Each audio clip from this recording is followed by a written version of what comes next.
Hello, Jennifer from My Time Gardens here, and we are going to get started. Today we have garden coaching, a one-on-one guide to the new garden specialty.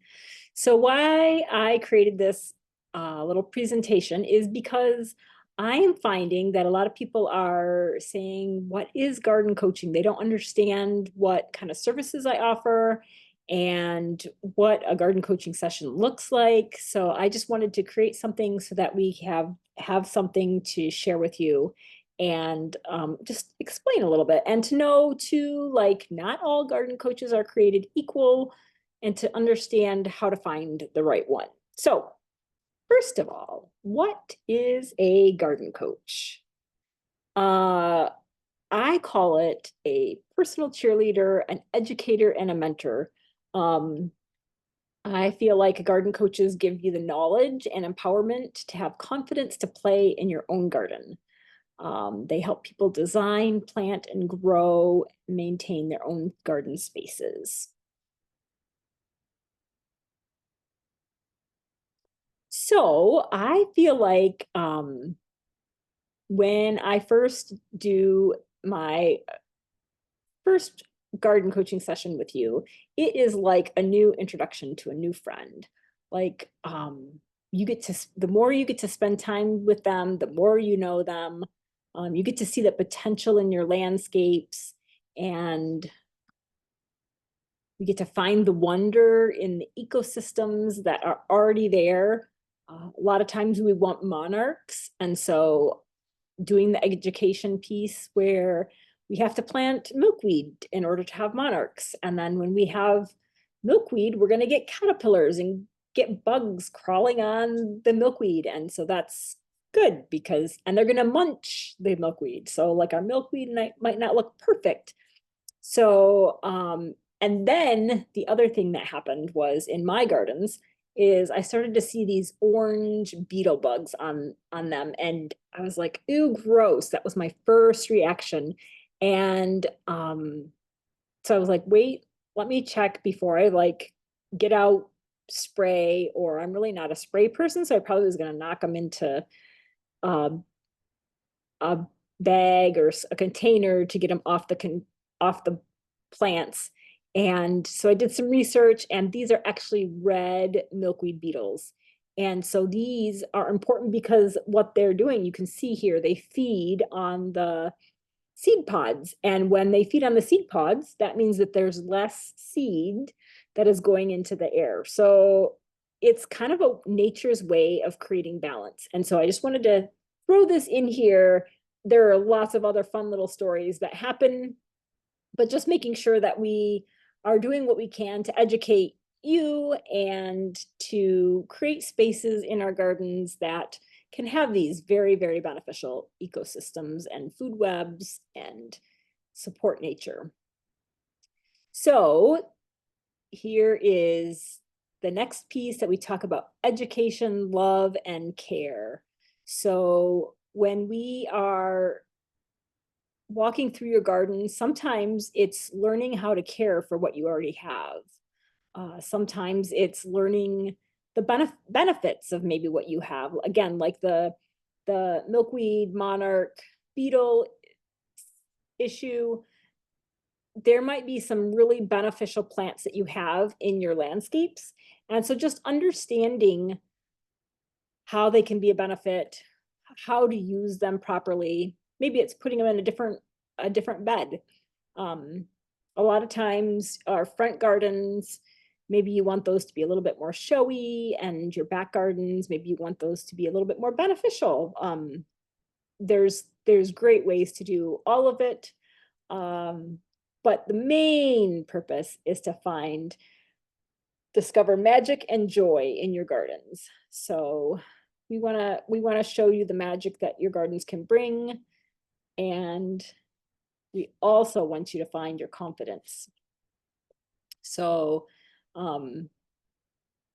being confident in where your gardens are, how to care for them, understanding the seasonal tasks to do, and making sure that we're being realistic about their time. So why do I need a garden coach? I feel like one of the main reasons we want to have a garden coach is to overcome our fear. I work with a lot of people and I feel like fear is the first thing that we have to overcome.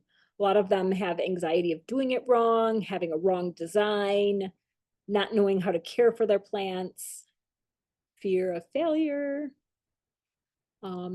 maybe even a fear of the bees and the bugs and those creepy crawlies. So I encourage people to embrace the bees. Definitely if you have allergies, that is a very real thing, but is there some place in your garden spaces that we could have a space out in the corner? Um, these bees, the butterflies, the birds, they all are really needing habitat. And so it's a really important conversation to have and to see where we can put that in. Yard work. So in the 1950s, they changed the terms like from gardener to yard work. And so throwing that word work in there has been a long time change in our viewpoint on how to interact with our gardens. We see it as work. We see it as overwhelming. Our relationships with weeds, we've been taught to fear the weeds, to associate weeds with chemicals. So you can see here, there's the dandelions and they are spraying chemicals. So just trying to have some conversations around these issues and understand how we can be a better steward of the land. So the second tool of a successful gardener is to be your own scientist. If a plant fails, ask why. Dig it up, look at the roots. Was the ground retaining water? Discover what the plants are telling you. They tell you so many messages and they're really, really forgiving. And so I think it's just learning to read the signs and understand and and to learn. Learn how to care for your current gardens. Even if you're rejuvenating or starting from scratch, we can create plans for you.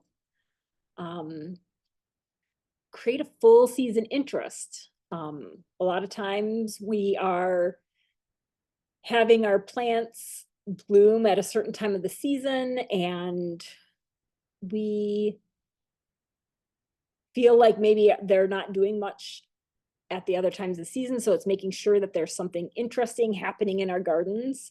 Also considering the ecosystem. You can see here this goldfinch. It's important to leave the seed heads up. We're learning so much more about how to care for our gardens in a ecologically beneficial way. And so leaving the echinacea seed heads up, it actually creates a little bit of interest in the fall, winter landscapes. You can see here down below that real dark brown color dotting the landscapes. It's very, very interesting. It's super fun to see that those seed heads dotted with snow. So they definitely create a lot of interest for us. Tools. I give you some education on proper tools, how to use them properly, beneficial garden practices. So sometimes it's a spring cleanup, like when's the best time? What are the best methods? Things to do in the fall. So we go through and talk about the tools that we like to use. And then how does a garden coach save me money? So there's lots of reasons. One is proper plant placement. We are looking at the sunlight, the spacing, the soil conditions. Full sun does not mean maybe what you think it is. There's lots of fun tools out there that we can learn about the full sun and full shade and what's in between. There's microclimates that happen. So just making sure, again, that we're understanding our landscapes, understanding the plants that we have in them, and how to make sure that they're working properly together. An education of natives versus invasives. Sometimes we have invasives in our gardens and we don't even realize it. So understanding what that is all about, making sure we have a yearly workable plan, and to avoid purchasing poor quality tools or unneeded supplies. So here's our full sun or shade.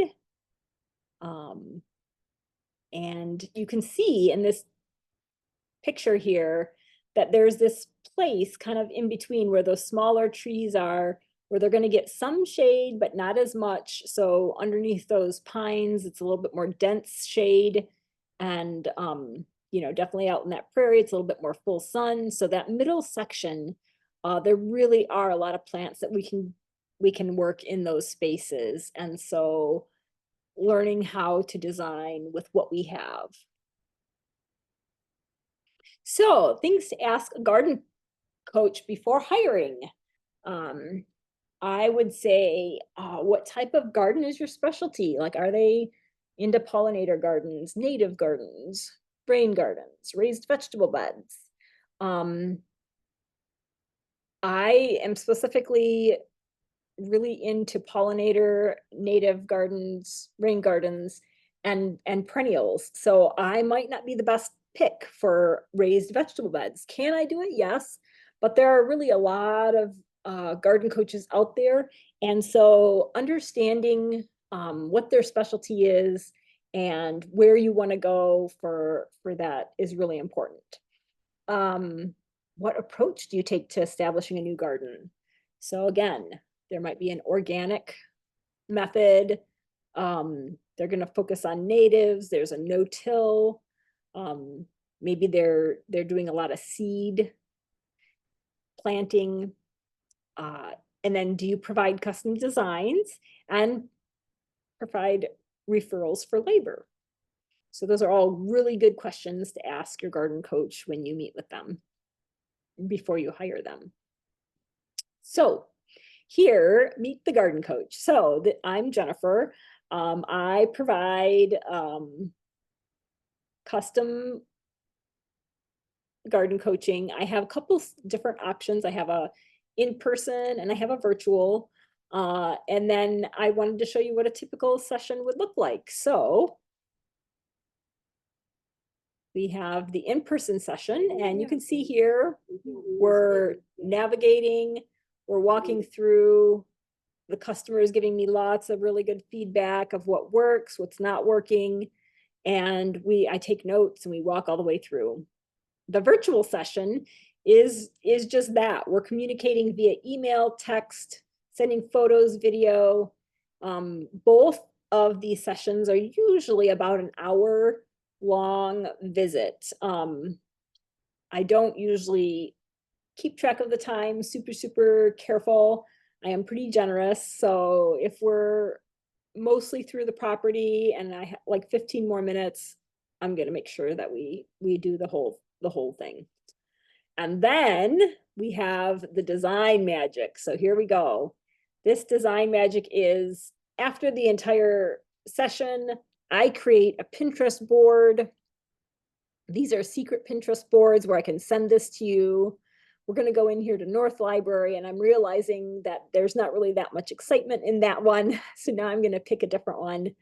1021 Kinross is a project we're working on. And you can see there's lots of different beds. The west border front, the east border. You can see all the different options that we're collecting for the client. Here we have some design concepts, so we can look at those design concepts and see which the client really is being drawn to. We can talk about colors, we can talk about season. So that's one of the things that I include with all my sessions. I wanted to tell you about some upcoming workshops. We have a backyard series that we're working on. So this is going to happen April 20th, June 15th, and October 12th. And we will That'll be in Macomb, Michigan. Once you register, you'll get the address. The cost is $45 per class, or if you wanted to book for all three, it's $120 for all three classes. You can go to the events page to register and what to bring. We are actually going to be digging in the gardens. We will be at, this is my home here. We will be getting our fingers dirty, so make sure you have gloves. I do have gloves that I can loan out if needed. I do have tools. If you have anything that you like to work with, you're welcome to bring that.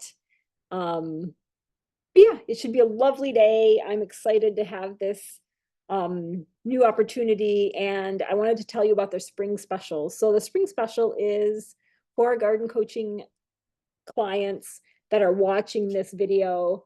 Our regular rate is $250 plus travel. So the $250 really covers most of Macomb and a couple of the outlying cities, so that's that base rate. The plus travel is really kind of outside of that service area. But this spring, we are going to be able to offer you $150 for our designs. So I'm super excited, not our designs, I'm sorry, for our garden coaching sessions. So I'm super excited to bring this to you. And if you want to book with me, these are the ways to be in touch. I'm on Facebook, Instagram. That's our website address. You're welcome to text or call. And let's explore. Let's have a lovely spring, and I'm excited. Have a great day.